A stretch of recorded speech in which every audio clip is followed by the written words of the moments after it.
వీధి లైట్లు వెలగకుండా మేజర్ పంచాయతీ సిటీకి దగ్గరలో ఉన్నటువంటి పంచాయతీలో పంచాయతీ సిబ్బంది నిర్లక్ష్యం వల్ల లైట్లు కూడా వెలగట్లేదు.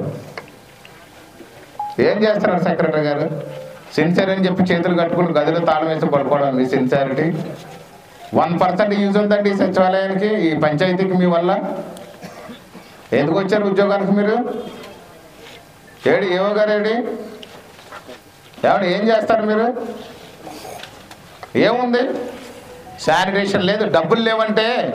డబ్బులు లేకపోతే అది వేరే విషయం. ఫైల్ పెట్టాలి, అవ్వకపోతే నాకు దృష్టికి తీసుకురావాలి కదా మీరేనని. అసలు ఈ గ్రామం మీద ఎవరికి అవసరం లేదు. రాయండి సార్, మీటింగ్ కూడా ఎవరు అటెండ్ అవ్వకుండా వెళ్ళిపోయారని చెప్పి కమిషనర్కి ఇప్పటికీ ఇమీడియట్గా మెయిల్ పెడదాం. 1,50 లక్షలు 1,60 మీ దగ్గర ఉన్నాయి డబ్బులు లేకపోతే ఏదో విషయం పోయి డబ్బులు లేవు, అయ్యో ఎలాగ శానిటేషన్ ఎలా చేస్తామని చెప్పి నాయకులు అక్కడికి కూడా అప్పులు ఇస్తున్నారు. మీరు ఎందుకు ఇక్కడ ఉద్యోగం చేయడం అంటున్నాను నేను. అంతే నాకు క్వశ్చన్ ఏంటంటే, మీరు ఎందుకు, మీతో పనే ఉంది ఇక్కడ. మీరు ఫైల్ పట్టుకుని వెళ్ళి అప్రూవల్ చేయించి పనులు ప్రజలకు చేయనప్పుడు, డబ్బులు ఇక్కడ ఉన్నప్పుడు, అందులో డబ్బులు ఉండడం వల్ల ఉపయోగం ఏంటి? ప్రజలు ట్యాక్సులు కడుతున్నారు, కట్టడం వల్ల వాళ్ళకు ఉపయోగం ఏంటి?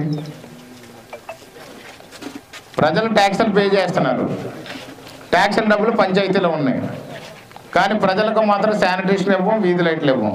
చాలా డిస్టర్బెన్స్ సార్ ఇది చాలా మేజర్ ఎఫెక్ట్స్. డబ్బులు లేక కొన్ని పని చేయట్లేదంటే వేరే అనుకోవచ్చు, కానీ డబ్బులుండి కూడా పని చేయట్లేదు అని అంటే ఇంతకంటే దుర్మార్గం, ఇర్రెస్పాన్సిబుల్ పొజిషన్లో ఉండడం అనేది బహుశా ఇది ఎక్కడ జరగదేమో అనుకుంటున్నాను.